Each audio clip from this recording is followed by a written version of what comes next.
The war of Armageddon is to decide who will live on this earth.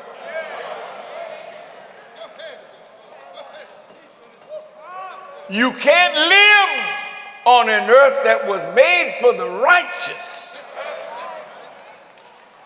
and think you can continue practicing evil and God won't punish you or take your life.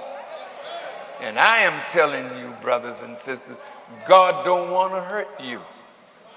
God doesn't want to harm you.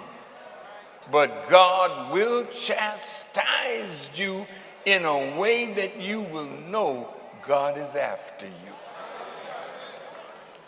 And you'll know when you get the whipping